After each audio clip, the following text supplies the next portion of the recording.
सारे बच्चों को मेरा नमस्ते।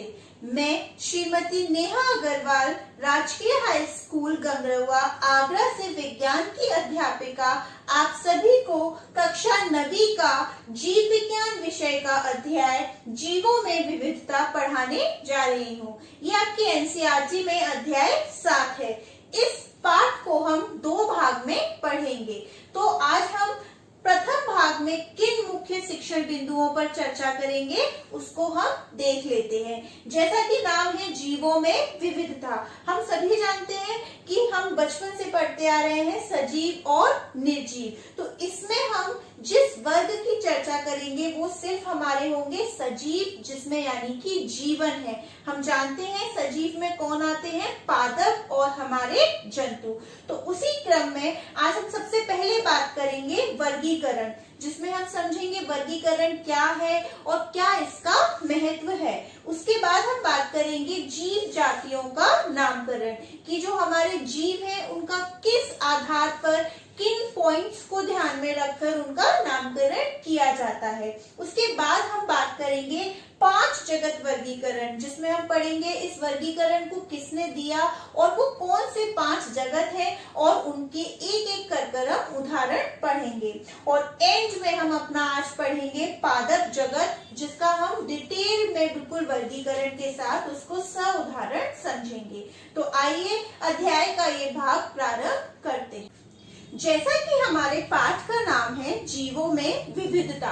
ये विविधता क्या होता है? विविधता यानी कि वैरायटी, और जीवों में विविधता यानी कि पृथ्वी पर जो जैव जगत है, जो जंतु और पादप है, उनके जीवों की जो संख्या में विविधता है, जो वैरायटी है, जो बहुत अधिक संख्या है, वो ही आपकी क्या कहलाती है? जैव विविधता।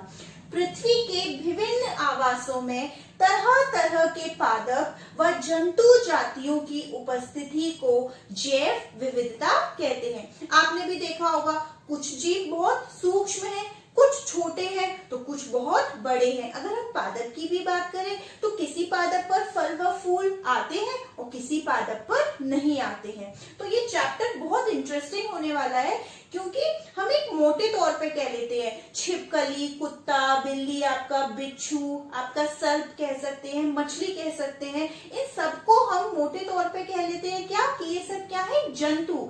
लेकिन इन सब में क्या है? कुछ समानताओं के साथ साथ असमानताएं भी हैं। तो उन्हीं का अध्ययन हम इस पाठ में करने वाले हैं, और उस समूह को हमने क्या नाम दिया है उसकी भी बात हम इस पाठ में करेंगे। तो अब हम बात करते हैं वर्गीकरण। जैसा कि बहुत सारे जीव हैं उपस्थित इस पृथ्वी पर, अब प्रत्येक जीव की स्टडी करना, अध्ययन करना क्या है? बहुत ज्यादा कठिन। लेकिन अगर मैं उसको एक समूह में बांट लूं कि जिनमें कुछ असमानताएं हैं उनको एक समूह में रख लूं, जिनमें कुछ अलग समानताएं हैं उन सबको मैं एक समूह में रख लूं, तो इसी को हम क्या कहते हैं? वर्गीकरण। जिससे कि हमारी जो स्टडी होती है वो क्या हो जाएगी? इजी हो जाएगी। अगर मैं उस समूह का कोई एक जीव के बारे में उसका अध्ययन कर लूं तो मुझे एक मोटे तौर पर एक अंदाजा हो जाएगा कि इसमें उपस्थित सभी जीवों में ये जो है उस प्रकार की समानताएं मिलेंगी। जैसे कि मैं कह दूं पक्षी वर्ग, अगर पक्षी वर्ग की बात करें तो हमें पता, एक नाम सुनते ही पता चल जाएगा कि यहाँ जितने भी जीव आएंगे वो जरूर क्या? उड़ते होंगे आकाश में। तो वही क्या है? ये वर्गीकरण। सभी ज्ञात जीवों को उनकी समानताओं यानी कि उनमें जो समानताएं हैं उसके आधार पर एवं विभिन्नताओं जो उनमें डिफरेंसेस हैं उनके आधार पर पृथक पृथक समूहों में रखने तथा इन विविध समूहों का नामकरण करने को ही वर्गीकरण कहते हैं। आप ऐसे समझ सकते हैं जैसे कि आप एक लाइब्रेरी में गए, अब जहां इंग्लिश का कलेक्शन है तो आपको पता चल जाएगा कि इस वाली शेल्फ में मुझे सिर्फ और सिर्फ इंग्लिश से संबंधित पुस्तक ही मिलेंगी, और अगर कहीं पे साइंस का कॉलम बना हुआ है, साइंस की अलमीरा है, तो आपको समझ आ जाएगा कि यहाँ मैं किसी भी बुक को उठा लूं उसमें मुझे विज्ञान से संबंधित ही पुस्तक मिलेगी, उसमें मैं केवल विज्ञान का ही अध्ययन कर पाऊंगा। अब नेक्स्ट है हमारा वर्गीकरण का महत्व। तो सबसे पहला महत्व क्या हो गया? इससे जो हमारा अध्ययन अध्ययन होगा क्या हो जाएगा, सरल हो जाएगा। हमें पूरे समूह को पढ़ने की जरूरत नहीं है, सिर्फ समूह के किसी एक जीव की स्टडी हम कर लें तो बाकी के जीवों की अपने आप हम समझ लेंगे। तो वही है वर्गीकरण, जीवों की विविधता के अध्ययन को सरल बनाता है। दूसरा पॉइंट है वर्गीकरण भिन्न भिन्न जीवों के मध्य आपसी संबंधों के अध्ययन में भी सहायता करता है, क्योंकि ये जो वर्गीकरण है ना, ये जीवों का जो विकास है उससे संबंधित है। क्योंकि विकास में क्या होता है कि जो जीवधारी है निम्न स्तर का, उसका जो सरल संरचना है उससे वो उठता हुआ एक क्रमिक परिवर्तन से क्या हो गया है, वो जटिल। और यही आधार हमारा किसका है, वर्गीकरण का, यानी कि सरलतम से जटिलता की तरफ जाना। तो यही इसका महत्व है। वर्गीकरण के स्तर, जैव वर्गीकरण की किसी भी पद्धति में जीवधारियों को अनेक समूहों तथा उप समूहों में रखा जाता है। इन समूहों को हम कह सकते हैं स्तर, कह सकते हैं श्रेणी या वर्ग भी कह सकते हैं।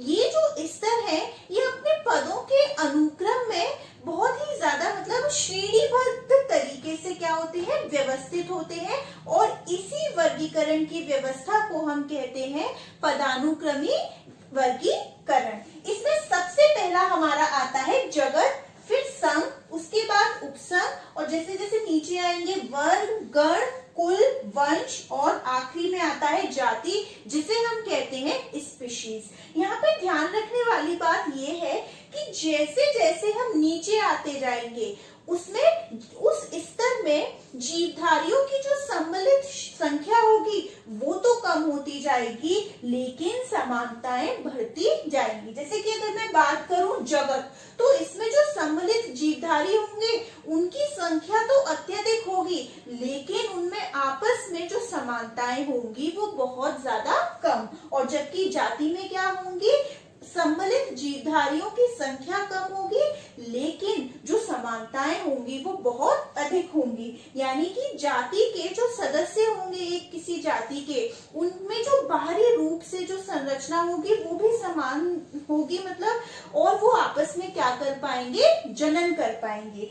इसीलिए हम जाति को कहते हैं वर्गीकरण की आधारभूत इकाई, हम कह सकते हैं सबसे छोटी जो वर्गीकरण की इकाई है वो आपकी क्या है यहाँ पर, जाति। जैसे कि जगत, मैंने कहा पादप जगत या मैंने कहा जंतु जगत, तो वो तो बहुत बड़ा हो गया, लेकिन जैसे जैसे हम उनका क्लासिफिकेशन पढ़ते जाएंगे, वर्गीकरण नीचे की तरफ आएंगे, तो हमें वो अंडरस्टूड होता जाएगा कि वहां पर समानताएं क्या होती जाएंगी, बहुत ज्यादा होती जाएंगी।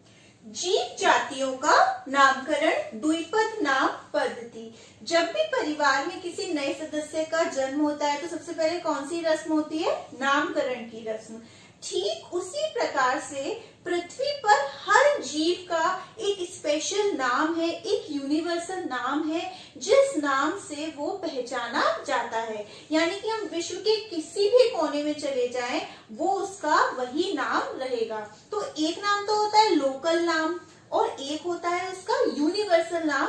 लोकल नाम क्या है, जैसे कि आपका घर का नाम कुछ अलग होता है, लेकिन जैसे ही आप स्कूल में जाते हैं तो आपका एक नाम होता है जो आपके आगे तक चलता है, आपकी 10th और 12th की मार्कशीट पर लिखा होता है, जिस नाम से आपको आगे चलकर क्या मिलती है, जॉब। लेकिन वो जो घर वाला नाम होता है, कई बार स्कूल में हमें उस नाम से कोई नहीं जानता, और वो जो मार्कशीट वाला यूनिवर्सल नाम है, ठीक उसी प्रकार से हमारे जो जीवधारियों का यूनिवर्सल नाम है उसका है, वो जो पद्धति है उसको हम कहते हैं द्विपद नाम पद्धति। इसको सबसे पहले जिस वैज्ञानिक ने दिया था उनका नाम था कैरोलस लीनियस, और इसको द्विपद इसलिए कहते हैं कि इसके अनुसार जो जीवधारी का नाम है वो दो पद से मिलकर बना होता है। उसका प्रथम पद यानी कि प्रथम शब्द क्या बताता है, जीनस, और जो दूसरा शब्द है वो बताता है स्पीशीज यानी कि उसकी जाति। तो वही लिखा है, नामकरण की यह प्रणाली कैरोलस लीनियस, बहुत इंपॉर्टेंट है, किस वैज्ञानिक ने दिया, कैरोलस लीनियस नामक वैज्ञानिक ने दी, जिसके अनुसार किसी भी जीव का नाम दो शब्दों में होता है। नाम का प्रथम पद क्या बताता है? वंश, तथा दूसरा पद उसकी जाति को व्यक्त करता है। और ये बात याद रखने की है कि जब भी हम इंग्लिश में इस नाम को लिखते हैं तो वंश का पहला अक्षर कैपिटल बनाया जाता है और जाति का पहला अक्षर स्मॉल लेटर में, और अगर उसके वैज्ञानिक का नाम लिखते हैं तो वो इटैलिक्स में लिखते हैं और उसको अंडरलाइन कर देते हैं। यहाँ पर अगर मैं कुछ उदाहरण की बात करूं तो मनुष्य, इसका वैज्ञानिक नाम क्या है? होमो सेपियंस। आप देख रहे होंगे होमो ये क्या बता रहा है? आपका वंश। ये क्या बता रहा है? वंश। और जो सेपियंस है ये क्या बता रहा है? आपका जाति। और देखिए वंश का पहला अक्षर कैसा है? कैपिटल, यानी एच यहाँ कैपिटल है, और जाति का पहला अक्षर यानी कि एस कैसा है? स्मॉल। अगर मैं कुछ और नाम की बात करूं तो मटर का नाम क्या है? मटर तो हम कहते हैं उसको, लेकिन उसका वैज्ञानिक नाम क्या है? Pisum sativum. मेढक की बात करें तो उसका वैज्ञानिक नाम क्या है? राना टिग्रिना। और बात करें बिल्ली का नाम क्या है? Felis domestica. यानी कि प्रत्येक जीव का उसका वैज्ञानिक नाम है। अब हम बात करते हैं कि ये जो वर्गीकरण किया जाता है उसका आधार क्या होता है? किस चीज को माइंड में रखकर वैज्ञानिक हमारे वर्गीकरण को कंटिन्यू करते हैं?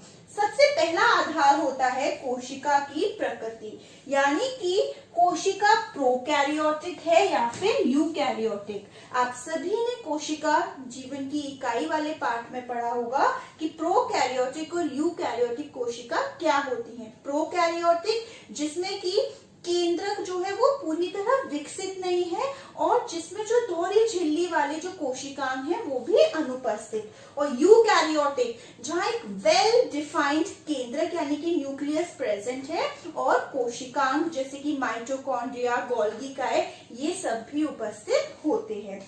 दूसरा हमारा आधार होता है कोशिका की रचना, यानी कि एक कोशिक है या बहुकोशिक।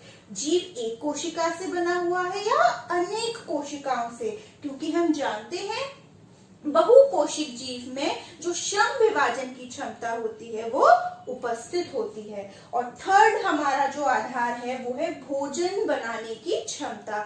हम जानते हैं कि भोजन बनाने की क्षमता के आधार पर जीव दो प्रकार के होते हैं, स्वपोषी व परपोषी। स्वपोषी जो अपना भोजन स्वयं बना लेते हैं क्योंकि उनके पास क्या है? पर्णहिम है, जिसकी सहायता से वो प्रकाश संश्लेषण की क्रिया करके भोजन बनाते हैं। और परपोषी जो अपना भोजन स्वयं नहीं बनाते, जो अपने भोजन के लिए किस पर निर्भर करते हैं? स्वपोषी जीव पर। क्यों? क्योंकि इनके पास क्या नहीं होता? पर्णहरिम नहीं होता। परपोषी को हम विषमपोषी के नाम से भी जानते हैं। अलग अलग वैज्ञानिकों ने इस जैव जगत का वर्गीकरण अपने हिसाब से किया। जैसे कि कार्लस लिनेनियस ने जो जैव जगत है उसको दो भागों में विभाजित कर दिया, पादप और हमारा जंतु जगत। पादप जो स्वपोषी है और जंतु जो विषमपोषी है। पादप जिसमें की जो सेल वॉल है, कोशिका भित्ति, वो पाई जाती है, और जो हमारा जंतु है उसमें कोशिका भित्ति नहीं पाई जाती। लेकिन ये जो क्लासिफिकेशन था, ये जो वर्गीकरण था, ये पूरी तरह ठीक नहीं था, क्योंकि जैसे कि अगर हम बात करें फंजाई, तो फंजाई में हमारी कोशिका भित्ति तो उपस्थित थी लेकिन क्लोरोफिल नहीं था, तो उसको जो पादप जगत के साथ रखा गया था वो कोई जस्टिफिकेशन नहीं था उसका। ठीक उसी तरह अगर हम एक और जीव यूग्लिना की बात करें तो उसमें क्लोरोफिल था, जिस वजह से उसमें स्वपोषण विधि हो पा रही थी, लेकिन उसके साथ साथ उसमें विषमपोषी जो पोषण होता है उसका जो मृतोपजीवी विधि थी वो भी पाई जा रही थी। तो ये कुछ उस वर्गीकरण की कमियां थी। लेकिन आज हम जिस वर्गीकरण को सबसे ठीक मानते हैं, जिसे फॉलो करते हैं, वो है हमारा 5 जगत वर्गीकरण। नाम से ही पता चल रहा है कि संपूर्ण जो जीवधारी हैं इस पृथ्वी पर, उनको हमने कितने भागों में विभाजित कर दिया? 5 जगत में। और ये किसने दिया था? किस वैज्ञानिक ने? Whittaker, R.H. विटेकर। इन्होंने सन 1969 में समस्त जीवों को 5 जगतों में विभाजित किया, जो इस प्रकार है। सबसे पहले है मुनेरा, फिर उसके बाद प्रोटिस्टा, फिर फंजाई, फिर प्लांटी यानी कि हम पादप कह सकते हैं, और फिर एनिमेलिया यानी कि जंतु जगत। अगर हम मुनेरा की बात करें तो इसके जीव कैसे हैं, एक कोशिक यानी एक कोशिका के बने हुए, और कैसे हैं ये, प्रोकैरियोटिक। और इनकी पोषण विधि क्या है, या तो स्वपोषी भी हो सकते हैं ये, या फिर विषम पोषी भी। मैं बता चुकी हूँ वर्गीकरण का यही आधार था कि कोशिका की प्रकृति, कोशिका की संरचना और भोजन बनाने की क्षमता। और अगर हम इसके उदाहरण की बात करें तो जीवाणु, माइकोप्लाज्मा, नील हरित, शैवाल। दूसरा हमारा कौन सा जगत है, प्रोटिस्टा। अब हम जैसे जैसे बढ़ते जाएंगे जटिलता बढ़ती जाएगी, यानी कि जो यहाँ पर जो सरल जीव है वो थोड़ा उच्च स्तर के ऊपर जाता जाएगा। यहाँ भी कैसे हैं जीव, एक कोशिक, लेकिन ये प्रोकैरियोटिक थे, अब ये कैसे हो गए आपके यूकैरियोटिक। और यहाँ भी स्वपोषी और विषम पोषी दोनों पोषण की विधियां पाई जाती है। स्वपोषी क्योंकि इनके पास क्या है, पर्णहरिम, जिसकी सहायता से वो भोजन स्वयं बना पा रहे हैं। उदाहरण की अगर मैं बात करूं तो शैवाल, प्रोटोजोआ और डायटम। तीसरा हमारा जगत है फंजाई। ये कैसे हैं, बहुकोशिक। अभी तक कैसे थे दोनों, एक कोशिक। ये बहुकोशिक यानी कि एक से अनेक कोशिकाओं के बने हुए, यूकैरियोटिक और विषम पोषी। ये मृतोपजीवी भी होते हैं, कुछ परजीवी भी होते हैं। अगर उदाहरण की बात करें तो हमारा कवक, ईस्ट और मशरूम। चौथा हमारा है प्लांटी। ये कैसे हैं, बहुकोशिक हैं, यूकैरियोटिक, स्वपोषी है, पर्णहरिम यानी इनमें क्या है, उपस्थित है तभी भोजन बना पा रहे हैं, और इनमें कोशिका भित्ति भी उपस्थित होती है। उदाहरण की बात करें तो पौधे। पांचवा हमारा जगत है एनिमेलिया। कैसे है ये, बहुकोशिक है, यूकैरियोटिक, विषमपोषी। विषमपोषी क्योंकि अपने भोजन स्वयं नहीं बना पा रहे, इनके पास क्या नहीं है, पर्णहरिम। और यहाँ पर हमारी कोशिका भित्ति भी अनुपस्थित होती है। उदाहरण की बात करें तो क्या आएगा यहाँ पर, हमारा जंतु। अब हम डिटेल में अपना जो प्लांटी है उसको पढ़ते हैं। अब हम 5 जगत वर्गीकरण के जो जगत है उसके उदाहरण को इस चित्र में देख लेते हैं। जैसे कि आप देख सकते हैं जो आपका जगत मुनेरा है उसमें क्या क्या आते हैं, आपके जितने भी बैक्टीरिया हैं, जीवाणु हैं, साइनोबैक्टीरिया हो गया आपका, माइकोप्लाज्मा हो गया, नील हरित शैवाल हो गया। प्रोटिस्टा की बात करें तो इसमें आपका आता है अमीबा हो गया, युग्लिना, पैरामीशियम, स्लाइम मोल्ड्स, और जो आपके शैवाल हैं जिसे हम इंग्लिश में एल्गी कहते हैं वो भी आपके इसी जगत में आते हैं। अब हम बात करते हैं फंजाई की। अगर फंजाई की बात करें तो इसमें आप देख सकते हैं क्या है, ईस्ट, आपका अगैरिकस जिसे हम मशरूम भी कहते हैं, आपका मतलब कि कवक, फंजाई को हम कवक भी कहते हैं। अब हम देख लेते हैं अपना प्लांटी। इसमें छोटे पौधे से लेकर जो विशाल वृक्ष होते हैं वो सभी हमारे जगत प्लांटी में आते हैं। और एनिमेलिया में समस्त जंतु, जैसे कि यहाँ आप देख सकते हैं हाथी हो गया आपका, मछली हो गया आपका, कॉकरोच, जितने भी कीट हो गए, जो पक्षी वर्ग हो गया उड़ने वाला, वो सभी भी आपका एनिमेलिया जगत में आता है। अब हम हमारे जगत प्लांटी को बिल्कुल डिटेल में पढ़ने जा रहे हैं। पादप जगत हमारा 2 वर्गों में विभाजित है, क्रिप्टोगैम और फैनरोगैम। क्रिप्टोगैम यानी कि हिडन, छुपे हुए, इनके जो जनांग हैं वो कैसे हैं, अप्रत्यक्ष हैं, और ये कैसे हैं, बीज रहित व पुष्प रहित। इन पौधों पर न तो बीज होते हैं और ना ही पुष्प। उनकी तुलना में फैनरोगैम जिनके जननांग क्या होते हैं, पूर्ण विकसित, और ये बीज युक्त होते हैं, और कैसे होते हैं, ये पुष्प युक्त। अगर हम क्रिप्टोगैम की बात करें, ये फिर 3 सब डिविजन्स में डिवाइड है, थैलोफाइटा, ब्रायोफाइटा और टेरिडोफाइटा। थैलोफाइटा यानी यहाँ पर पौधे का जो शरीर है बिल्कुल थैले के समान उसकी आकृति है, उसमें किसी प्रकार का कोई भी विभेदीकरण नहीं है, ना उसमें वास्तविक जड़ है, ना ही तना है और ना ही पत्ती। तो वही लिखा है, शारीरिक संरचना में विभेदीकरण नहीं, यानी कि वास्तविक तना, जड़ व पत्तियां अनुपस्थित। इनको हम सामान्यतः क्या कहते हैं, शैवाल, एल्गी। अगर हम उदाहरण की बात करें तो यूलोथ्रिक्स, स्पाइरोगायरा और अल्वा। सेकेंड है हमारा ब्रायोफाइटा। सबसे पहले जो सरल स्थलीय पौधे हैं वो कौन है, हमारे ब्रायोफाइटा। इनके जो शरीर है जो पौधे का, उसमें तने तथा पत्ती सदस्य संरचनाओं में विभेदित, यानी पत्ती और तने जैसी आकृति है, वास्तविक नहीं है वो भी, और जो हमारी जड़ है उनकी जगह राइजोइड्स यानी मूलाभास उपस्थित है। और यहाँ पर संवहन तंत्र, जैसे कि आप अपने ऊतक वाले पाठ में पढ़ चुके होंगे, दो प्रकार के संवर्धन ऊतक होते हैं हमारे पौधों में, जाइलम व फ्लोएम, ये अनुपस्थित है। ये तंत्र क्या कार्य करता है? जल और अन्य पदार्थों को पौधे के विभिन्न भाग से दूसरे भाग तक पहुंचाता है। तो ऐसा तंत्र यहाँ पर अनुपस्थित है। और इनको हम क्या कहते हैं? पादप जगत के उभयचर। Very very important. और क्यों कहते हैं?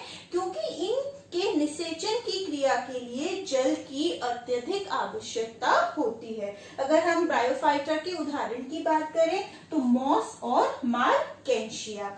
हमारा नेक्स्ट है टेरिडोफाइटा। ये इनमें पौधों का शरीर पूरा मतलब विभेदीकरण स्पष्ट है, जड़ है, तना है व पत्ती है। और जो संवहन तंत्र यहाँ अनुपस्थित था, सबसे पहले कहाँ जाकर मिला था? टेरिडोफाइटा, यानी कि संवहन तंत्र उपस्थित। अगर हम उदाहरण की बात करें तो फर्न और मार्सिलिया। तो डिफरेंस क्लियर है? यहाँ पर वास्तविक जड़, तने, पत्ती ऐसा कुछ भी नहीं है। यहाँ पत्ती और तने जैसी संरचना है लेकिन जड़ नहीं है, उसकी जगह पर राइजोइड्स हैं। और यहाँ पर हमारा क्या है? संवहन तंत्र सबसे पहले मिला। और जो शरीर है पादप का वो तीनों भाग में विभाजित है, जड़, तना तथा पत्ती। अब हम बात करते हैं फेनरोगैम की।